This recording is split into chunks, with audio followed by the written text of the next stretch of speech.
Hello viewers, welcome to our next episode of Sandy Wars, our video series on defense and strategic affairs. Today we would be discussing with you a very interesting subject which, when we discuss defense affairs, we tend to neglect. It's the raising of BSF. We have with us Mr. S.K. Sood, who retired as the ADG, Additional Director General Logistics of BSF stationed at Force Headquarters. He has had a very rich experience with BSF on very interesting assignments. Now, why today we wanted to have this session is because our audience who really love military history and defense analysis have not been always brought completely up to date with the role which BSF plays on the Pakistan border and now on the eastern borders also. How it was raised, why it was raised, what was its mandate, and the largely unknown stories of bravery, chivalry, and extreme responsibility under fire, which BSF has displayed. We really love Mr. Sood to tell us and our viewers about these. So I am now going over to Mr. Sood. Mr. Sood, is all yours. Good evening, Mr. Mukherjee, and good evening to all your viewers.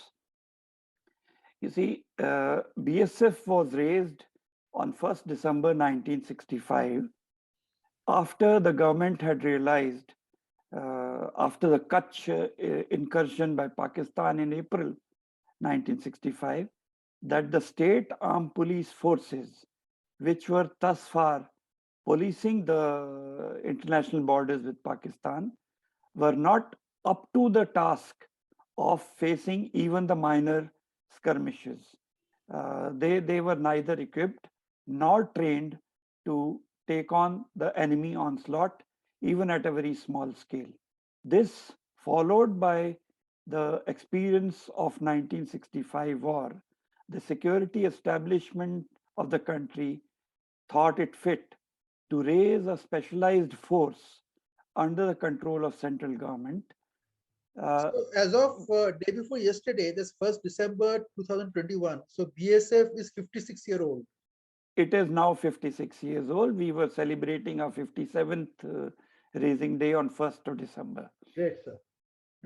So it was raised after 1965 war. The security establishment then thought it fit to raise a force modeled on the lines of army infantry battalions so that it could, if need be, assist the Indian Army in their war effort. And this has been amply proved by BSF, even while still in its infancy, by its participation in 1971 war, and also thereafter its role in the Kargil operations. Sir, I am told that, sorry, sir, I am told that in 1971, the lead up to the 1971 war, BSF played an important role in training and grooming the Mukti Fauj, Bangladesh nascent Mukti Fauj also. Yes. So BSF had played a very important role in training them and organizing them, and also some of our personnel led their operations inside Bangladesh.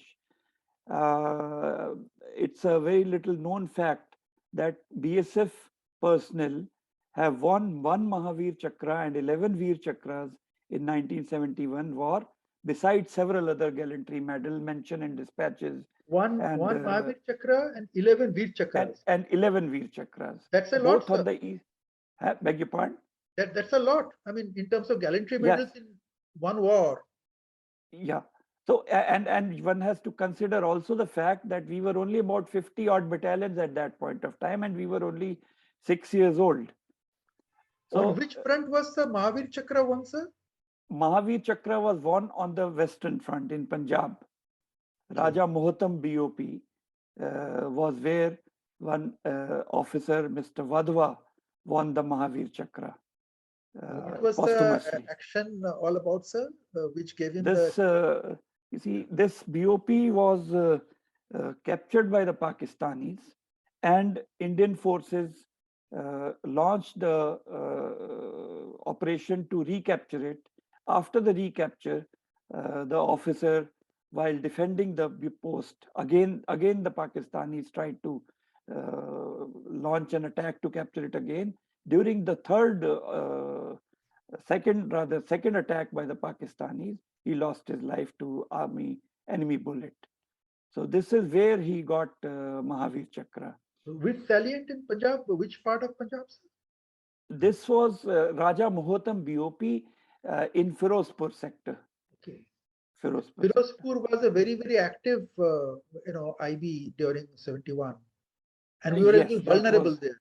We were a little it vulnerable. was very vulnerable. And you see, with Hussainiwala bridge being precariously placed, it was very vulnerable. It was defended very stoutly during those times.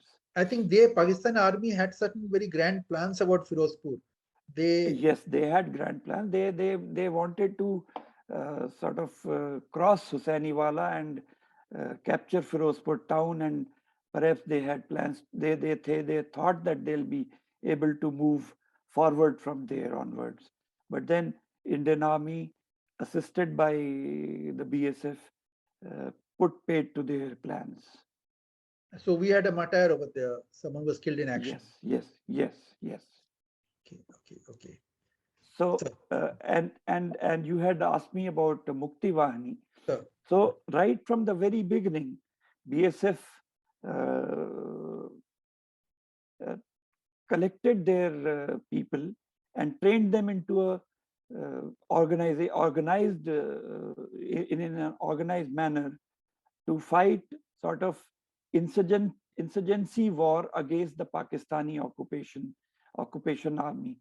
See, Brigadier Pandey, who was then leading our BSF academy at Tekanpur, took whole lot of officers, commando qualified officers, to the Eastern Theatre, and there were several training outfits located all along the 4,000 kilometers of So commando borders with trained East. BSF officers. Let's be clear. Commando trained BSF BSF officers. officers. Yes. We have commando Commando training in BSF. We have commando training in BSF.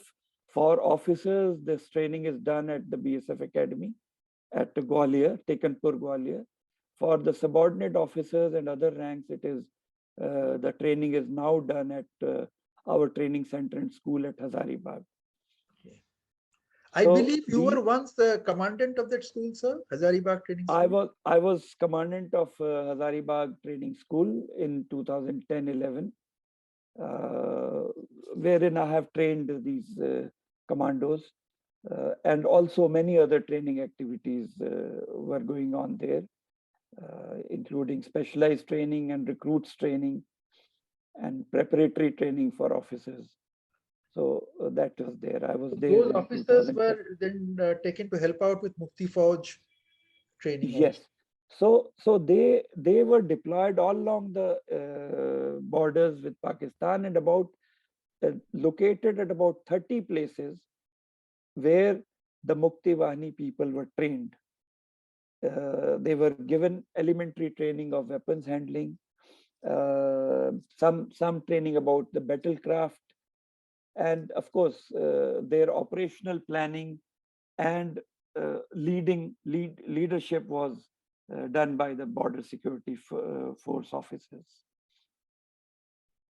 So this is what we did on the Eastern Front, and besides that, from March till December, till the end of the war, there were several operations launched by us against Pakistani armies, along with Mukti Bahini people, to sort of degrade their capabilities, demoralize them. Several small-scale operations were carried out, and also a lot of land was captured by the border security force. So before the Indian Army went into kinetic contact in November, and then open hostilities broke out on 3rd December. Before that, BSF was regularly intruding with Mukti Bahini people inside. It was intruding. Yes, it was intruding inside also, and it was also firing upon their positions with the help of high trajectory weapons available with us. We had only 3-inch mortars at that point of time, which is a very small range. But then we were always trying to degrade the capabilities of their BOPs, of their defensive positions located close to the border. So this Mujibnagar, where this provisional Bangladesh government, free government was first stationed, was it a BSF enclave inside East Pakistan? Yes, it was a BSF enclave inside East Pakistan. Was it near the Bonga border? Beg your pardon? Was it near the Bonga border? Yes, it was near that border. So this was. Defending that enclave was BSF's under BSF's AOR? It was BSF in fact was deployed as a border guarding force all along the borders. So in the AOR of one of the border guarding units, this was located. Okay. Across the border, small enclave across the border. Okay. Interesting, sir. Very interesting. Yes. Yeah. And you have been posted yourself, during your tenure in the North Bengal borders adjoining North Bengal. Yes, I commanded the North Bengal frontier of BSF for 3 years, from 2011 to 14. What all areas did that AOR encompass? It encompassed, initially, the Cooch Behar was also with me. Later on, Jalpaiguri area, Jalpaiguri part of the Cooch Behar, Jalpaiguri district, the enclaves part of the Cooch Behar district, the Siliguri corridor, and then down southwards to Kishanganj and Malda areas were part of my frontier. Chicken Snake was your responsibility? Yes, Chicken Snake was my responsibility. The Phulbadi BOP there was my responsibility. That's 16 miles, right, sir? The Chicken Neck? Is it 16? Chicken Neck is about 22 kilometers, they say. So you're right, 16 miles odd. 16 odd miles. Okay. Yes. And sensitive area, very sensitive area. It's a sensitive area because one side is Nepal, the other side is Bangladesh. So if that area is cut off, the entire northeast of India will get cut off. So from that point of view, it is extremely sensitive. We have to keep extra vigil in those areas. Of course, Bangladesh and Nepal are friendly countries, so there were no military hostilities foreseen there. But in terms of smuggling and other criminal activities. Yes. Not only that, the threat also is from China-supported militant activities. So if they interfere in those areas, in that case, the route to the northeast becomes tricky. So China-supported insurgents would mean who all in that area? You see, they could be a whole lot of them. NSCN is although presently has not been known to be operating in those areas, though then they were the tribal insurgent groups in those areas. How about KLO? So KLO, yeah. Organizations like these were there, who, if they get support of Chinese, I mean, this was a eventuality foreseen because of the narrowness of the corridor. The actual threat has not taken place so far. Actual action has not taken place so far. But this is the prospective planning which was required to be done. But KLO was active, right, during those days? KLO was active. KLO was active there. When I was commanding, their activities had gone down quite a lot because of several things, because of Bangladesh having a very friendly government and sort of disbanding all the militant camps in those areas. So their activities had gone down. Right? Sheikh Hasina government. Yeah. I think she also played a very, very commendable role in neutralizing Alpha hideouts in Bangladesh. People like yeah. True. Alpha hideouts they finished off. Anup So, Chetia. in fact, this Sheikh Hasina government has helped us a lot by closing all the militant camps in those areas. Including So, our Jivan Babu's camp, KLO camps. yes, yes. Okay. I believe now they are looking for a rapprochement, the KLO people. I am told they are trying to, send feelers.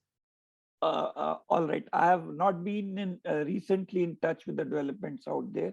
So you're right. They are looking for a rapprochement.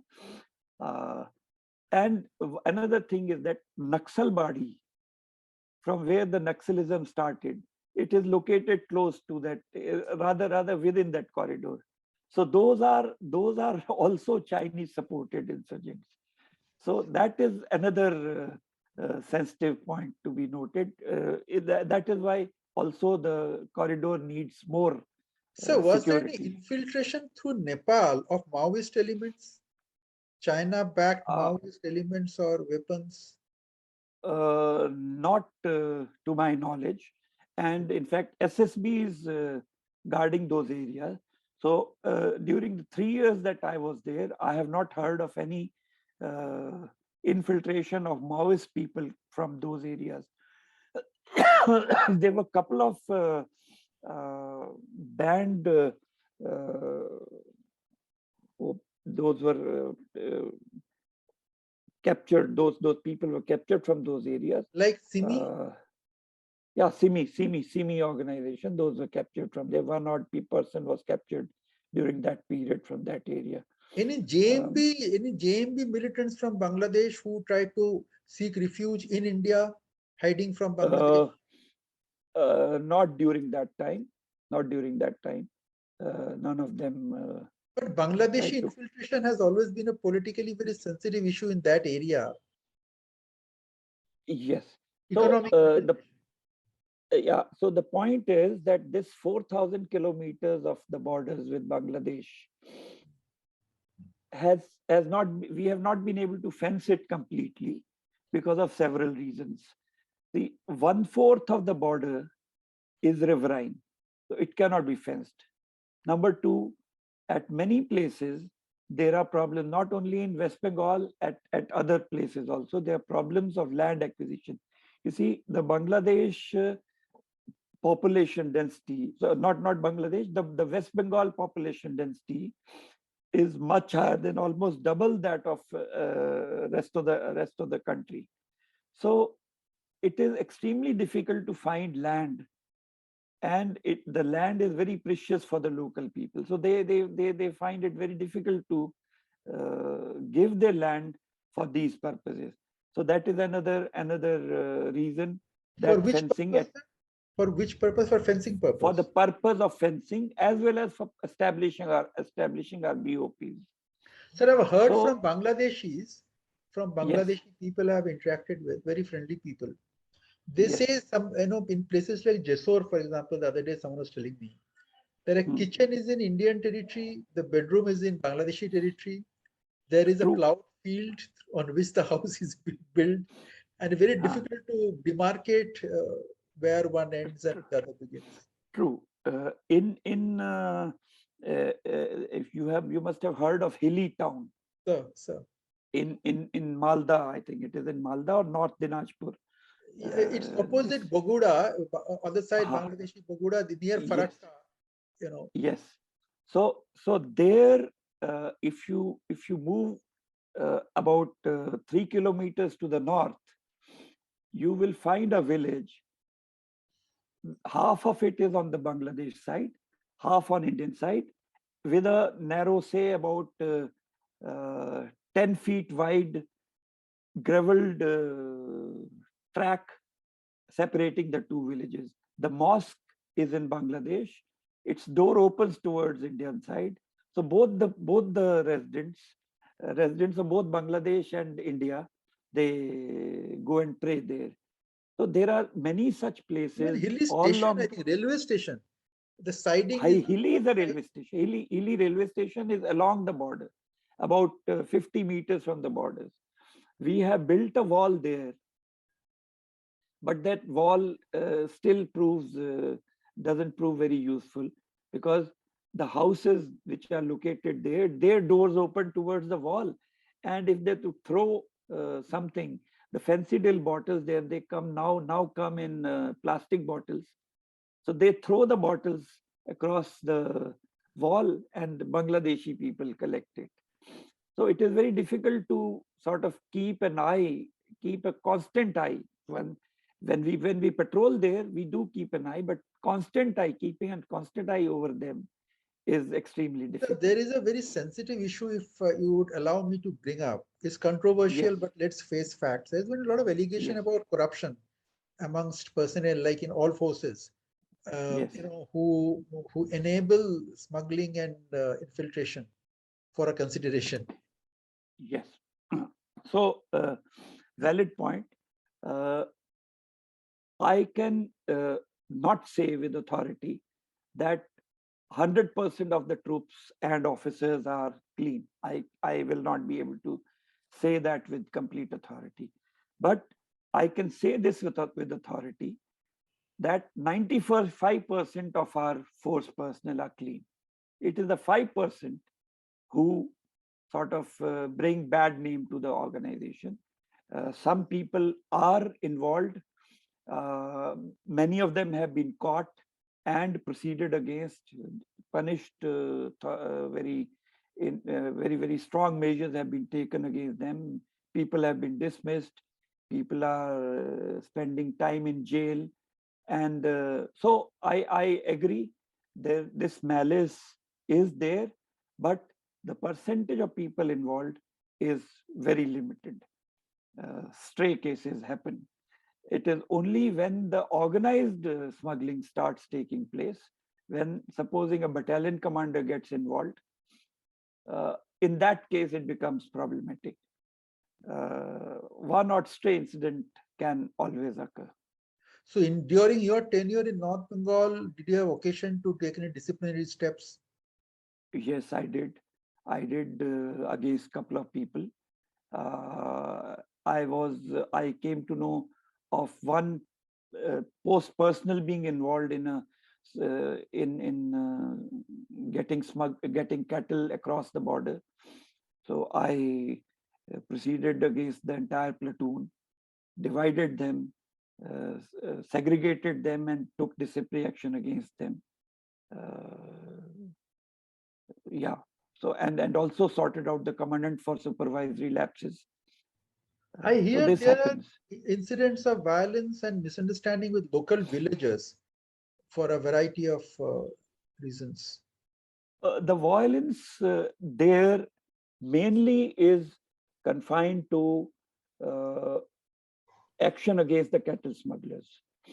Uh, what happens is that you have a detachment, 3 or 4 persons of BSF deployed on the border, and you have a scenario, especially in riverine area like Haridaspur and all the way this Petropol ICP has come up near those areas which are riverine.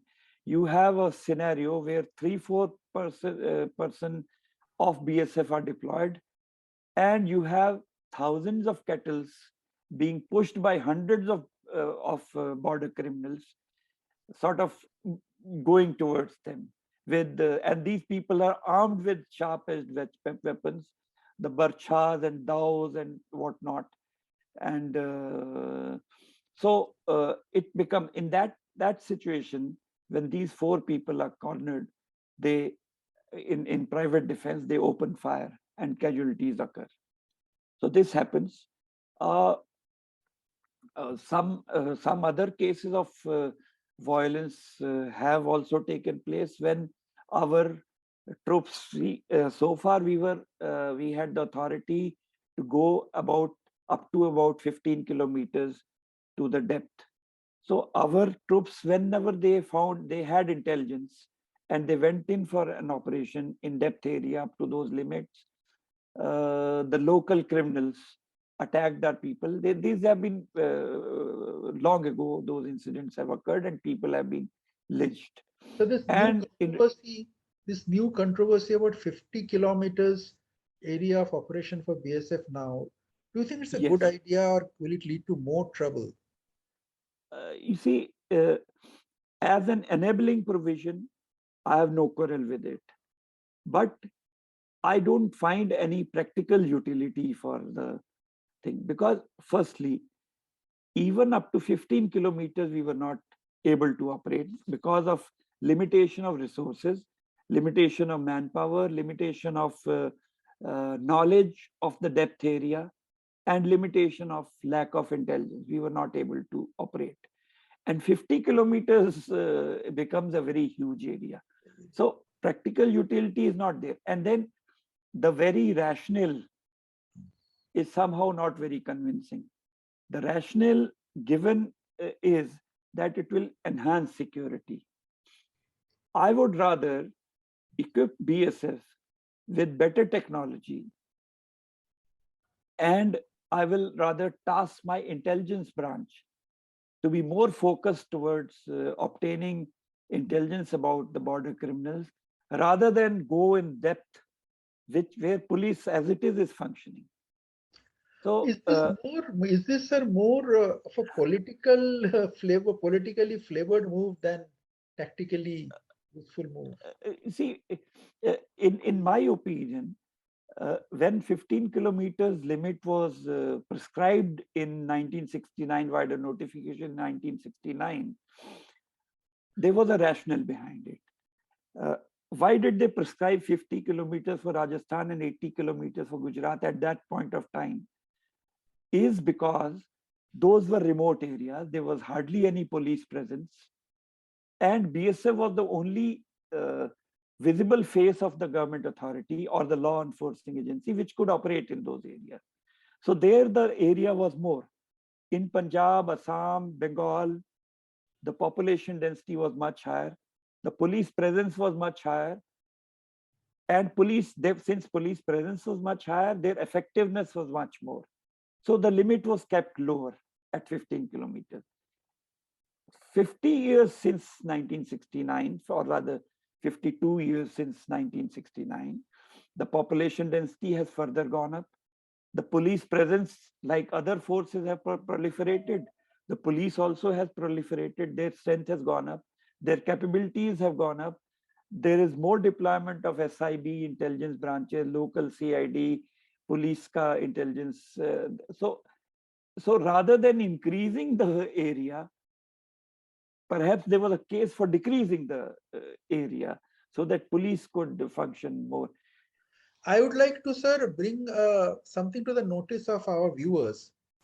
Yes. When ex-ADG Mr. Sood is saying this, and since this has political overtones and this is got to do with government policy, there's a fashion, very negative fashion, which has come these days of ascribing motives to ex-officers, retired officers of defense forces and CAPF.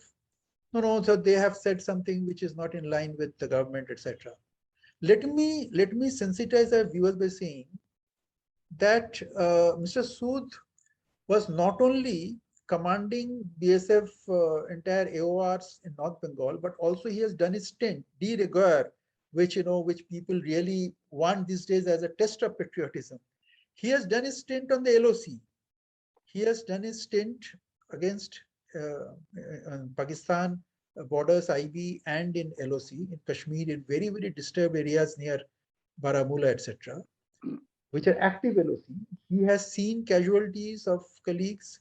He has seen all the blood and gore which goes with an active LOC. So let no one say that the BSF doesn't know. He knows what he's talking about. So let us, when he's saying something like this, let us give this thing our due respect, please. Yeah, sir. So I mean, without uh,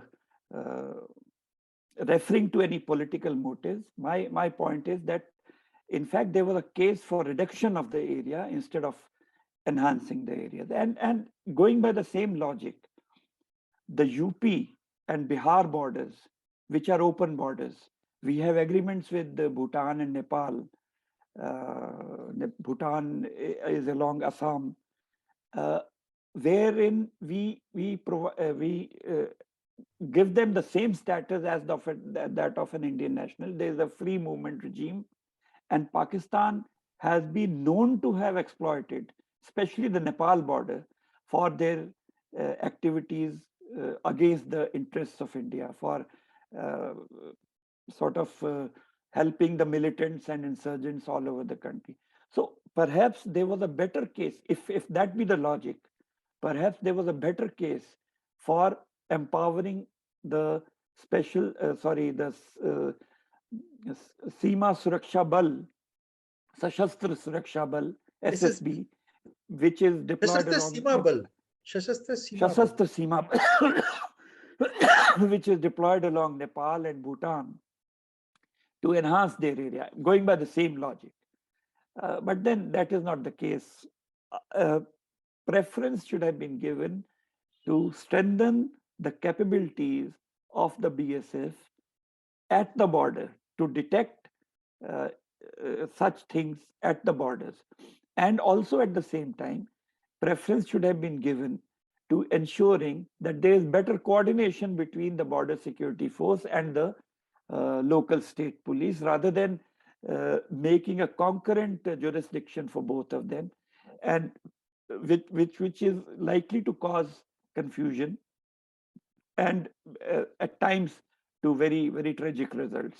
So, as a BSF, do you feel, as a senior officer, been properly enabled technology-wise, ordnance-wise, training-wise, to stand sentry on the troubled, active LOC? See, in the eastern part is different. Here, the nature of challenge is different. Over there, it's kinetic conflict. Yeah. So we are deployed on the LOC, rather LC, line of control with Kashmir, uh, under Army Ops control. And our training is adequately, we prepare our Jawans and officers adequately for undertaking that kind of operations. So that tactical training is imparted to them, and we are well up to it. And then the other active area is the Jammu border, which now, because of the ceasefire in operation since about last 6 months or so, is now less problematic. But we are up to the mark insofar as training and our operational capabilities. Our How about ordnance ordnance? is Ordnance? ordnance. We are also equipped adequately for that. The question is of the war wastage reserves, which Army in any case provides. Otherwise, we are inherently equipped with whatever scales of ammunition that is authorized to the normal So, how infantry many days battalion. WWR would you be typically carrying? That is actually Army's prerogative. They place adequate WWR at those areas. And I in would terms of actually, weaponry, you yeah, said that during the Bangladesh war, I mean 71 war, Bangladesh Liberation War, you had 3-inch mortars. That was the heaviest yeah, infantry weapon you had. yes, How we about had, yes. now? In the units, we have 81 mortars, 81 mortars, and also we have an artillery wing, Oh, which is deployed mainly along the western borders. medium So artillery, sir? Medium artillery? medium Medium. artillery. We also have 105 guns, LFGs and IFGs. We have Are they them. supervised by Army RT officers? Yes, no, they are supervised by our officers. They are fired by our officers, but the orders for firing have to come from the army during the peace times. And during the war, whatever the army plans are there, according to that, they'll be So operational. what grade, what rank of BSF officer would be a battery commander, for example? A deputy commandant is a battery commander. Okay. So Deputy that's a very commandant, important, which is equivalent to a major. very important responsibility, sir. Yes. So that level of training happens in Hazaribagh? The artillery training doesn't happen there. There's an artillery training school located at Tekanpur, Gwalior. Uh, it was in the process of being shifted elsewhere Uh, I'm not sure whether it has completely shifted or not, but we have an artillery training school. And then officers also go for long gunnery courses, etc., to the Indian Army, uh, to sort of create a pool of instructor officers and other ranks, to create a sort of pool of instructors for training our They're Jawans. sent to Deolali for that. They are sent to Devlali for that.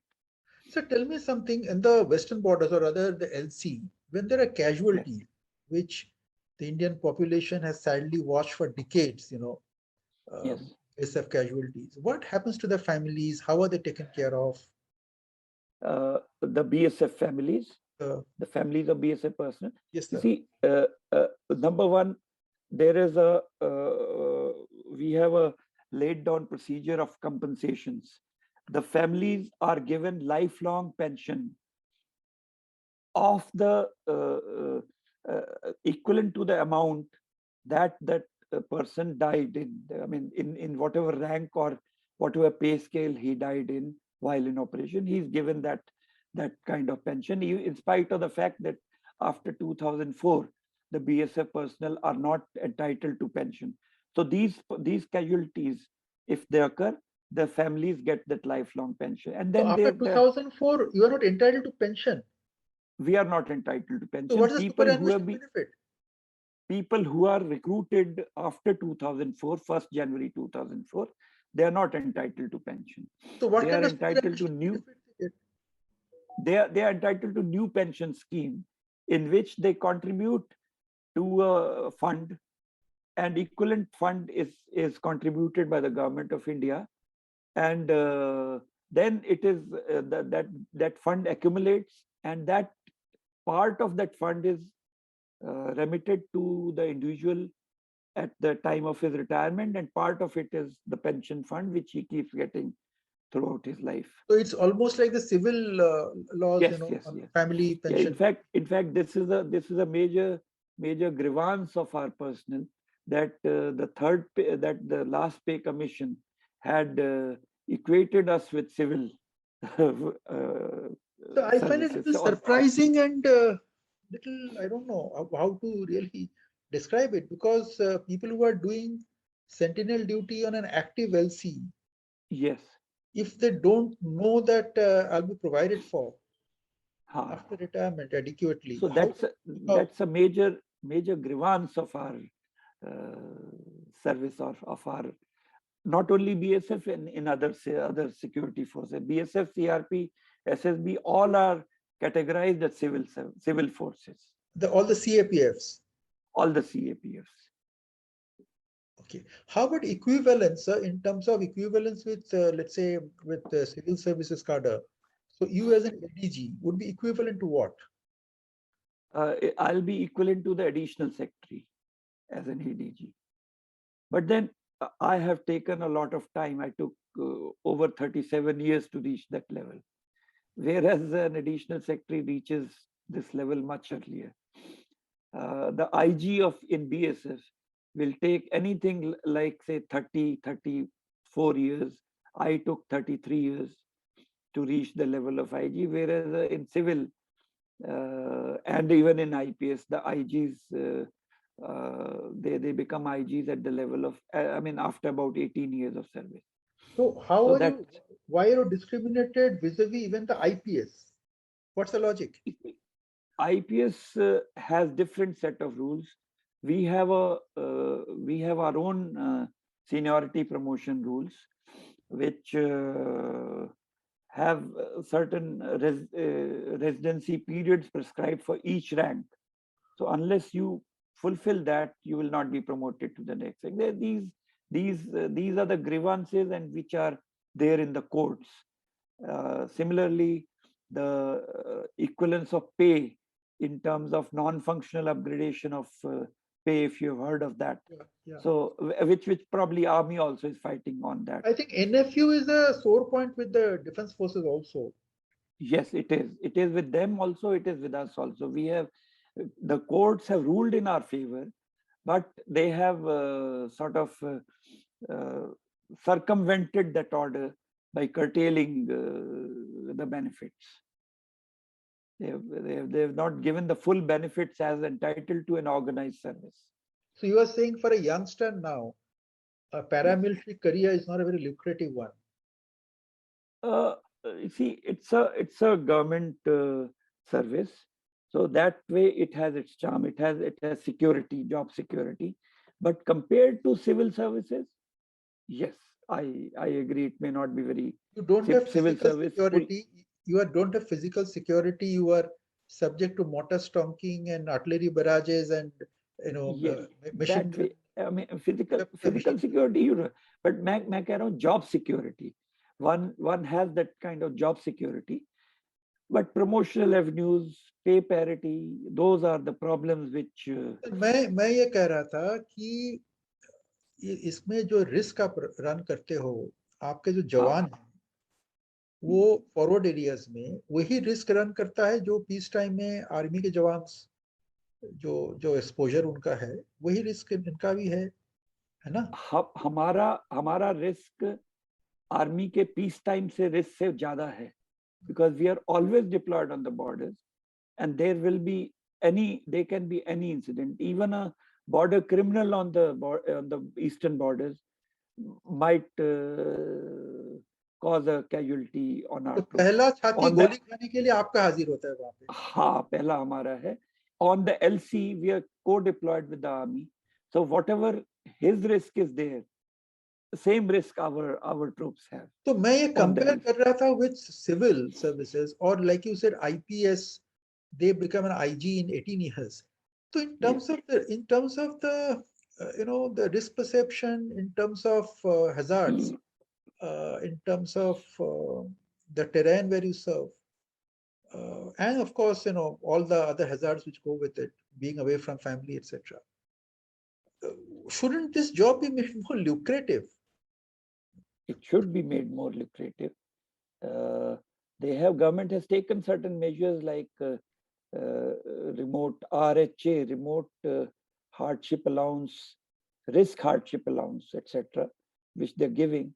So government has taken some actions like this, but then uh, those are the ones. आपके Those जो are बंदे heavy weapons unit में हैं, उनका grade pay उसके लिए अलग से ग्रेड पे होता होगा? उनका एक स्पेशल पे होता है for that particular grade. Grade pay किसी का नहीं होता है. We have normal running pay scales for each rank, but people deployed in, say, artillery or water wing, they will get a special allowance for that How much will particular that rank. be for a jawan? Not much. It may be in say for a jawan, it may be about 1,000 rupees or something. Per month? Yeah, per month. A jawan who is trained and who is posted to an artillery unit would be getting Yes, 1,000 rupees extra as a at the most. party. I mean, earlier it used to be there. What is the present status? I'm not. Sir शुक्र करो फिर भी 1,000 है. हाँ, paratroopers, army के paratroopers तो complain करते हैं उनका जंप अलाउंस 400 रुपया हुआ करता था. A trained अच्छा, paratrooper, even SF, would get 400 rupees jump allowance a month. तो ये सब चीज थोड़ा सा okay. दुखद है. It is better now. हाँ, हाँ, तो ये सब चीज थोड़ा सा दुखद है. वही आपसे भी ये सुन के हाँ. थोड़ी हैरानगी हो रही है कि this equivalence business with civil, what's the logic and how it works out. So what would you recommend to the youngster now, sir, if he is aspiring to be into other ranks of BSF or in the officer cadre? What is going to be a recommendation? What is he to watch out for? What should he come in with his eyes open for? What? He firstly needs to know that the life that he has lived in civil will not be there. He will have to have. I mean, he will have to be physically and mentally very tough. And a young officer has special responsibilities because as soon as he joins a unit, he'll be commanding 136 men. So even though he may be 23, 24, 25, perhaps a Jawan of 40 years age will look up to him as a sort of father or something, father figure, So he's a because he is company the one. commander at 23. I was a company commander at 23. Yeah, I joined service at less than 22, and I was a company commander at 23. So what So rank will he be carrying at that time? he'll be carrying assistant commandant's rank, assistant commandant, which is equivalent to a captain. See, usually in the army, the captain would be the 2IC and Two not the IC. CEO of the company. But here in your Uh, case, he straight away yes, gets the company. assistant commandant is the company commander. Deputy commandants, they come to the staff, quartermaster, adjutant, and other staff appointments in the battalion headquarters. Okay. So, which is deputy commander is equivalent to a major. So So if you are first, posted in Kashmir, so sorry, if you're posted in Kashmir, then you will also be exposed to CI operations. yes, at that point of time, there was a lot of deployment of BSF in CI ops. But after 2004, after the recommendations of the group of ministers after the Kargil war were accepted, they had said one task, one force. So, in pursuance of that policy, BSF was taken out from Kashmir and sent to borders. And CRPF was designated as the internal security. But then it is the compulsion of the government to use forces like us for internal security. See, for example, the Maoist insurgency, we have almost two frontier strength, which is about 15-20,000 troops deployed to tackle those insurgents in central India. In which Both areas? in, they are deployed in Odisha, they are deployed in Chhattisgarh. One frontier is deployed in Chhattisgarh, one is deployed in Odisha. Oh God. So one frontier would be a div minus, in strength. Almost a div, except the paraphernalia, because we are basically BSF units. So nine So units and 9 battalions? 9 battalions roughly. Yeah, 9, maybe a little more. Okay. Okay. So that's why I said a div minus. Yes, So, a div so mine. you are actually fighting the good fight against in the red corridor also, which is a Yes, we are. vast area. Yes, we are there, deployed there for last 15 odd years, even more. Yes. Because one gets to hear of the CRPF taking cash, I mean, in casualties in Uh, Bastar uh. very often. But you also are present in this. We have also taken casualties about 5-6 years ago. I don't remember the exact date. One unit lost its entire command structure in an ambush. The CO, the 2IC, and another officer, they lost their life in an ambush. They were going for an operation, they lost. But then BSF personnel, because of the battlecraft training and because of presence of officers with each company, they are led better, they are motivated in spite of all the hardships in terms of pay and parity and all that. Because officers are there with them, with the troops on the remote border, uh, their morale is. So CRPF doesn't have battlecraft training or grooming. It has, but it has. I mean, I think more of a police culture because But they units like constantly have. Cobra, units like Cobra. Those are specialized organization. They have much better training and much better capability of tackling these kind of insurgents. तो sir आप अंत में हमारे viewers को ये बताइए कि आप रिकमेंड कर रहे हो हमारे नौजवानों के लिए कि वो बीएसएफ ज्वाइन करें? बिल्कुल मैं रिकमेंड कर रहा हूँ because BSF still, in spite of whatever problems are there, it gives them prestige, honor, and a dignified life to live, whatever may be the shortcomings, whatever may be the problems, which are being addressed slowly and steadily by the government and the leaders.